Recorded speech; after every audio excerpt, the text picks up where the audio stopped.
आज की क्लास में हम बायोडाइवर्सिटी का एक इम्पॉर्टेंट टॉपिक डिस्कस करने वाले हैं, that is patterns of biodiversity. Patterns of biodiversity हमें क्या बताना चाहता है कि जो बायोडाइवर्सिटी डिस्ट्रीब्यूटेड है, क्या वो रैंडमली डिस्ट्रीब्यूटेड है? बिल्कुल नहीं। बायोडाइवर्सिटी के डिस्ट्रीब्यूशन का एक स्पेसिफिक पैटर्न होता है। अब वो पैटर्न हम कैसे डिसाइड करेंगे, वो हमें इस टॉपिक में स्टडी करना है। तो इसमें हम दो चीज़ें मेनली स्टडी करने वाले हैं। दो मेन रीज़न है इसके पैटर्न है। एक तो आता है लैटिट्यूड ग्रेडियंट, एक तो क्या आता है लैटिट्यूड ग्रेडियंट,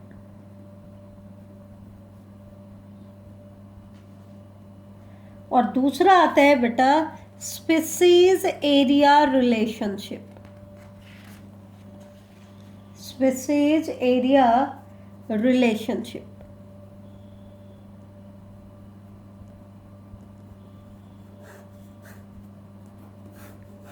दोनों ही बड़े इंपॉर्टेंट है। ये टॉपिक पूरा का पूरा इंपॉर्टेंट है, ये से ध्यान रखना।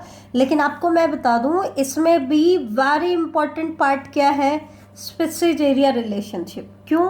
क्योंकि ये ग्राफ वाला टॉपिक है। जो हमने कहा था कि कुछ ग्राफ्स हैं जो एग्जाम्स में आते हैं, उनमें से एक क्वेश्चन आता है, तो उसमें से एक टॉपिक क्या है आपका, species area relationship. Latitude gradient भी इम्पॉर्टेंट है, ठीक है। इसमें भी मैं आपको बताऊंगी कौन सा क्वेश्चन बहुत बार रिपीट हुआ है।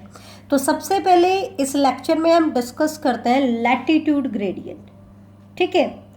अब ये पैटर्न ऑफ बायोडाइवर्सिटी हम क्यों पढ़ रहे हैं बेटा? सबसे बड़ा कारण तो इसका क्या है, क्योंकि जो डाइवर्सिटी हमारे पास है प्लांट्स और एनिमल्स की, it is not uniformly distributed, it is not uniform through out the world. ये यूनिफॉर्म नहीं है, लेकिन ये बट शो अनइवन डिस्ट्रीब्यूशन।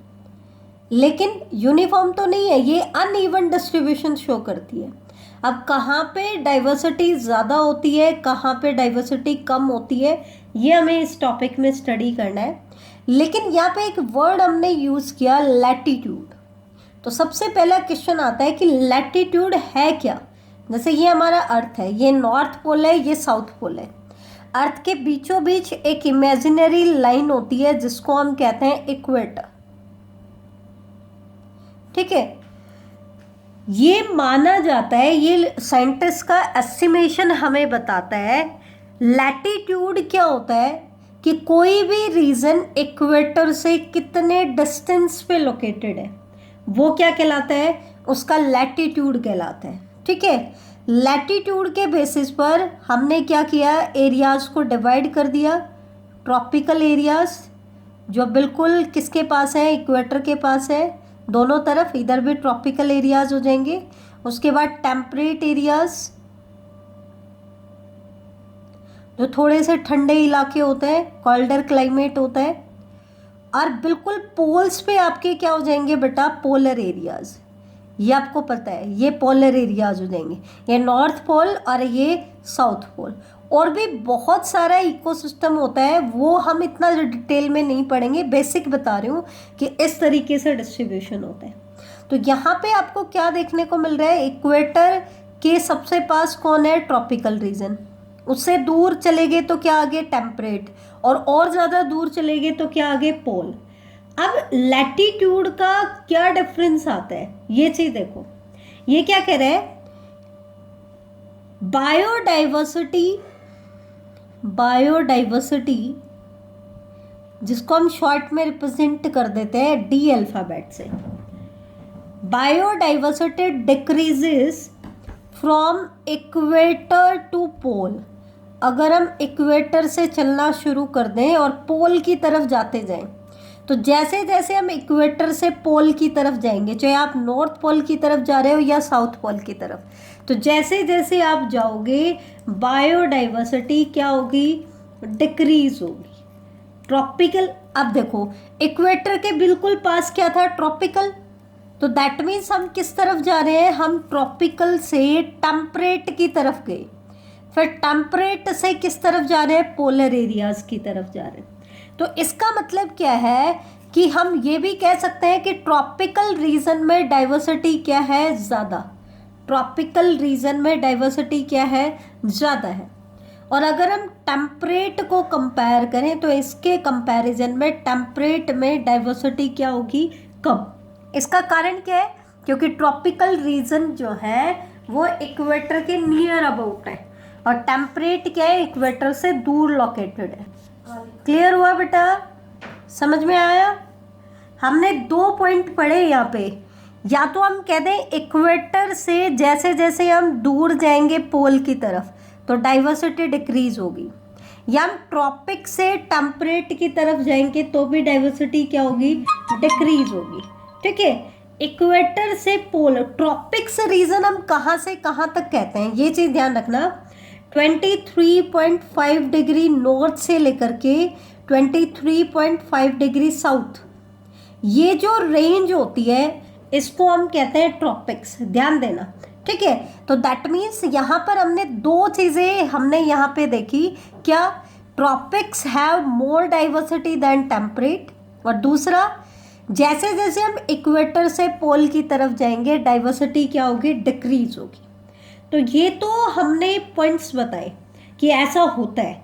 ठीक है, अब क्वेश्चन आता है कि इसके फेवर में हमारे पास एग्जांपल्स क्या है, हम कैसे प्रूव करेंगे कि ट्रॉपिक्स में डाइवर्सिटी ज़्यादा होती है, टेम्परेट में कम होती है, या हम कैसे प्रूव करेंगे कि इक्वेटर से हम जितना दूर जाएंगे, जितना कोई भी एरिया इक्वेटर से दूर होगा उसका जितना डिस्टेंस बढ़ेगा उतनी उसकी डाइवर्सिटी कम होगी।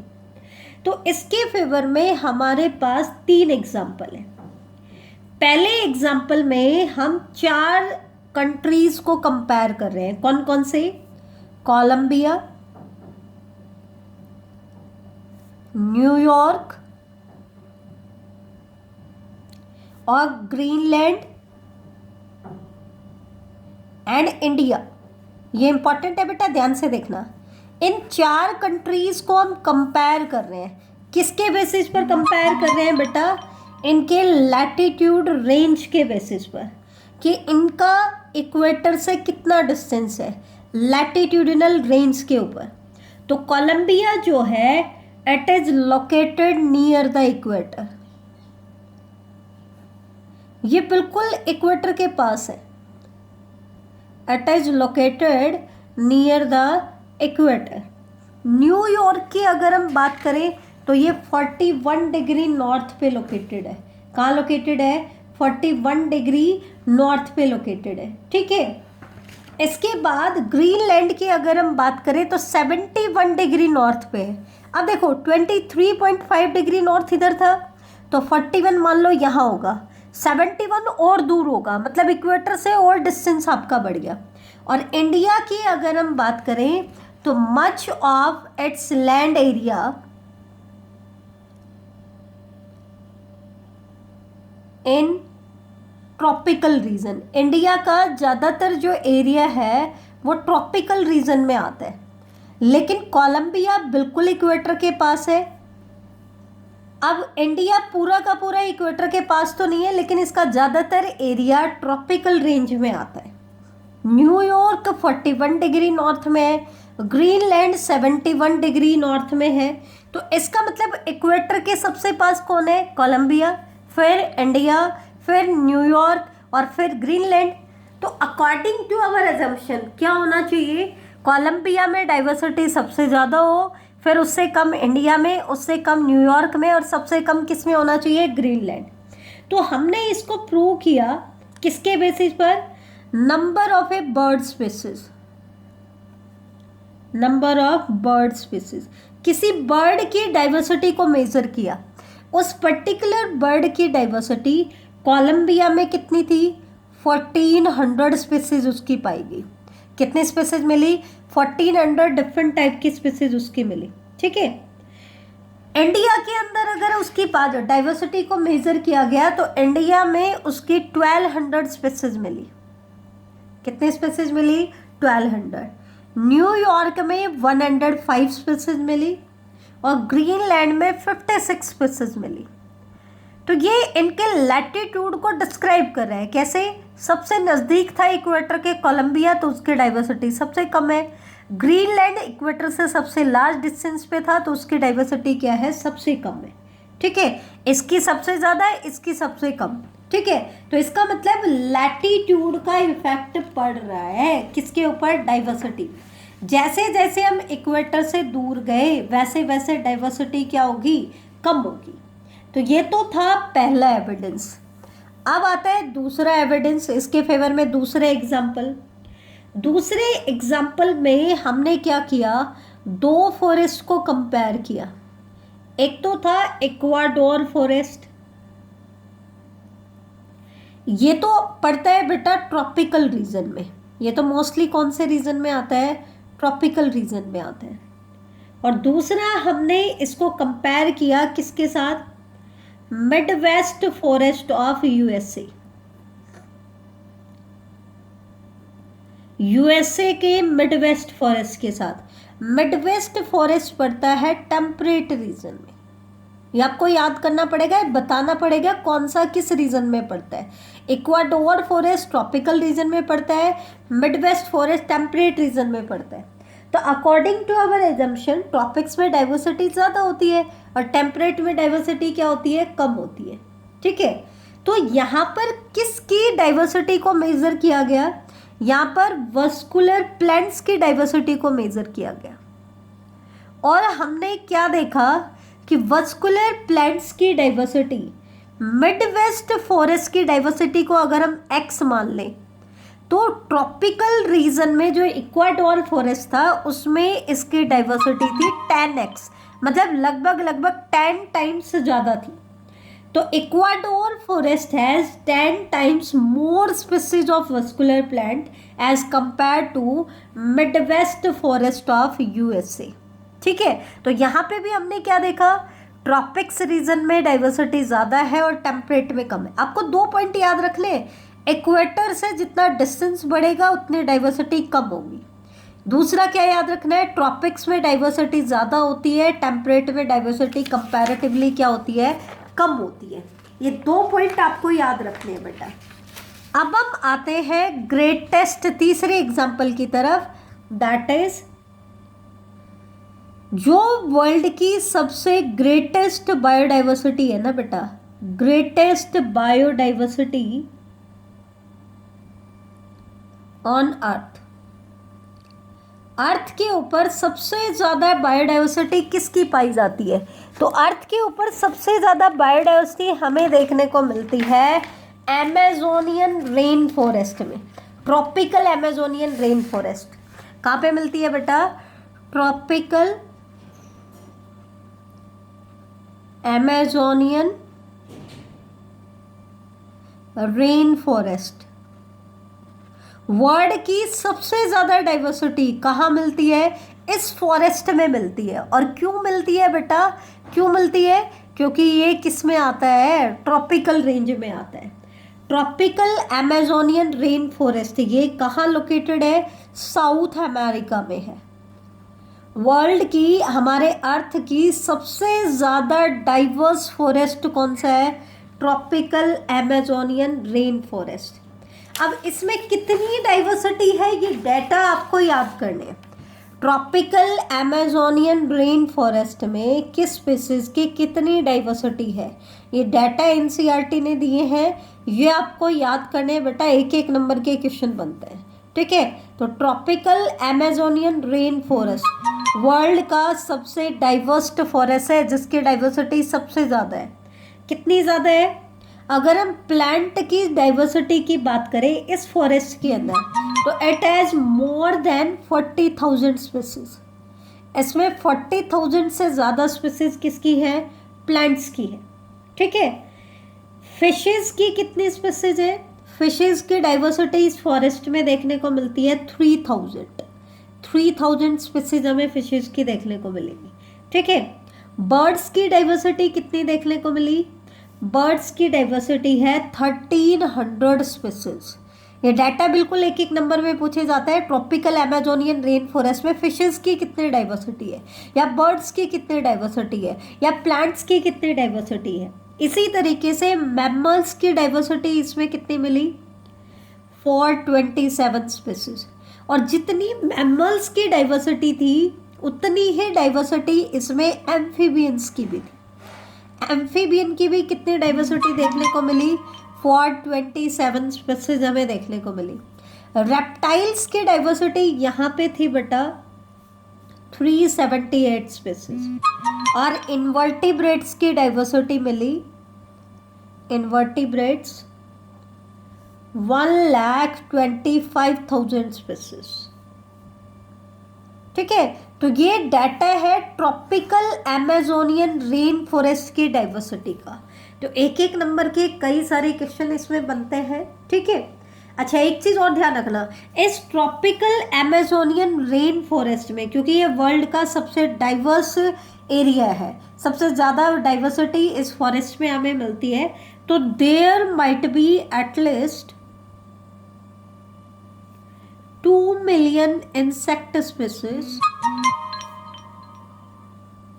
2 million insect species waiting to be discovered।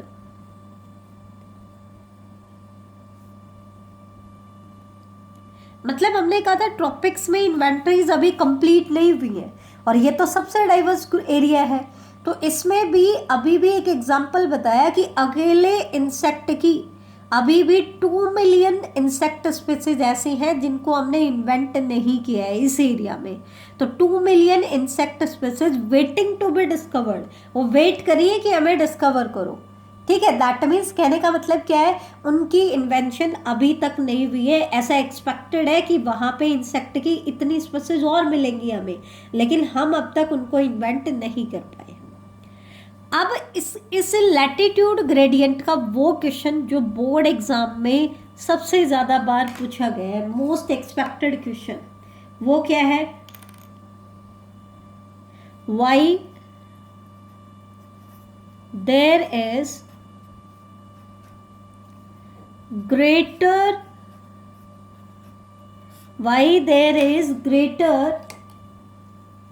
biological diversity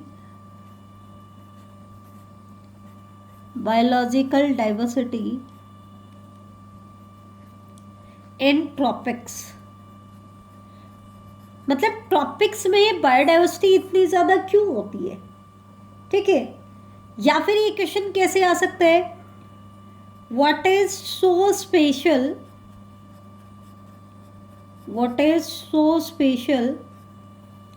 about tropics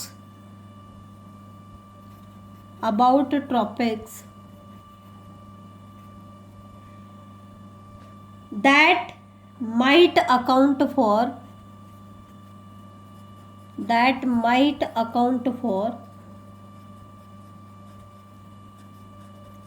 their greater biodiversity,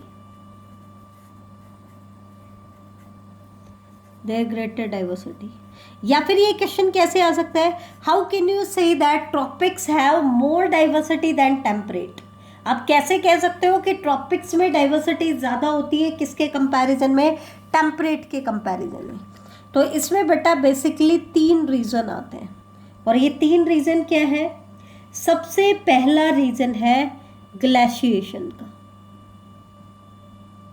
ध्यान से देखना, ये मोस्ट इंपॉर्टेंट क्वेश्चन है जो बोर्ड एग्जाम में बहुत बार है।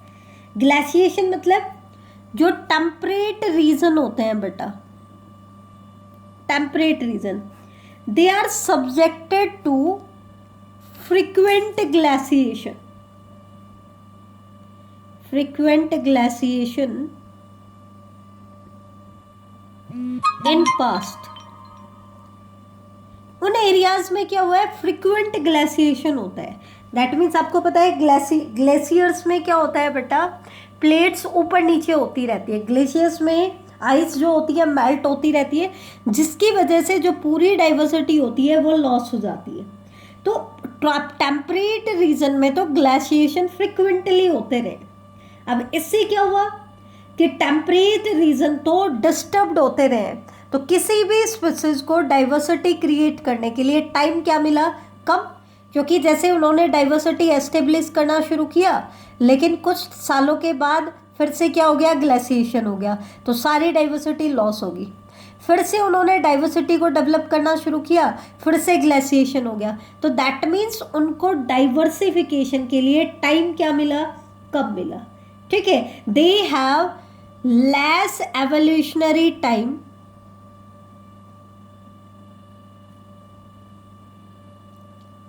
For speciation. उनको स्पेसिएशन के लिए क्या मिला बेटा? लेस एवोल्यूशनरी टाइम मिला। जबकि ट्रॉपिक्स में क्या है? ट्रॉपिक जो लैटिट्यूड है they remain undisturbed,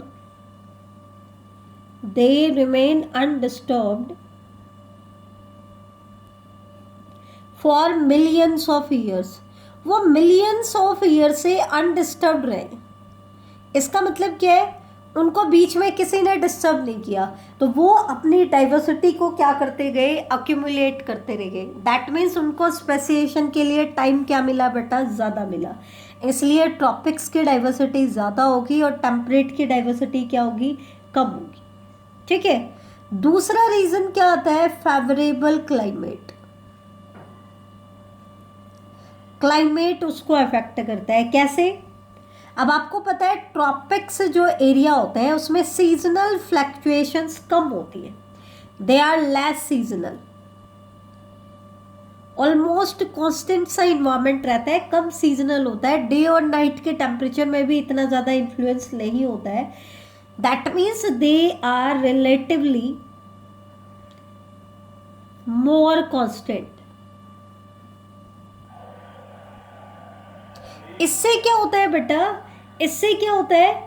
constant environment promote niche specialisation.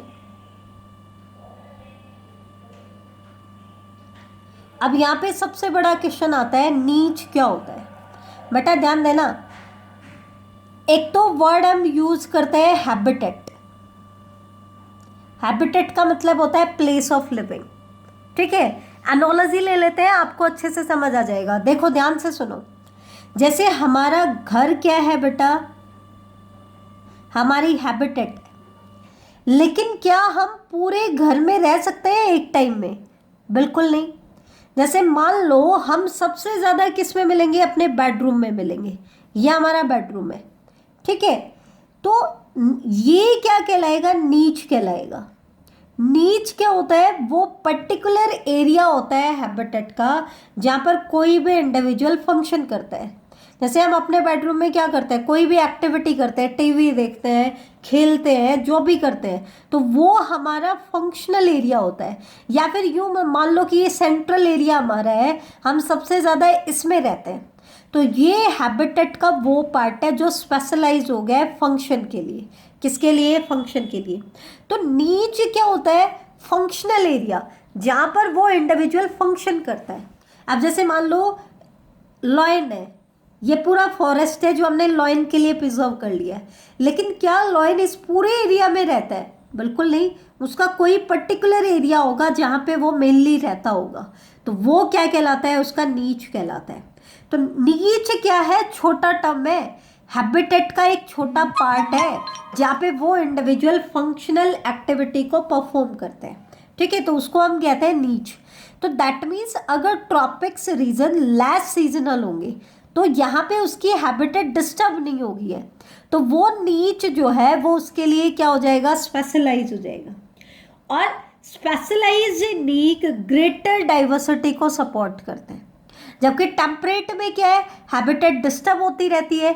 Habitat disturb होती रहती है तो वो निच स्पेशलाइजेशन शो नहीं करेगा, और निच स्पेशलाइज नहीं होगा तो वो ग्रेटर डाइवर्सिटी को सपोर्ट नहीं करेगा। तो दूसरा रीज़न ये है। तीसरा रीज़न क्या है? Solar energy. अब आपको पता है इक्वेटर पे तो सनलाइट सीधी गिरती है, इसका मतलब जो लाइट वहाँ पे आ रही है वो ज़्यादा एनर्जेटिक है। तो ट्रॉपिकल रीजन क्या है? इक्वेटर के पास है, तो इसका मतलब ट्रॉपिक्स को सनलाइट क्या मिल रही है? ज़्यादा मिल रही है। सोलर एनर्जी क्या मिल रही है? ज़्यादा। ट्रॉपिक्स को सोलर एनर्जी क्या मिल रही है? ज़्यादा। और टेम्परेट में सोलर एनर्जी क्या मिल रही है? कम मिल रही है।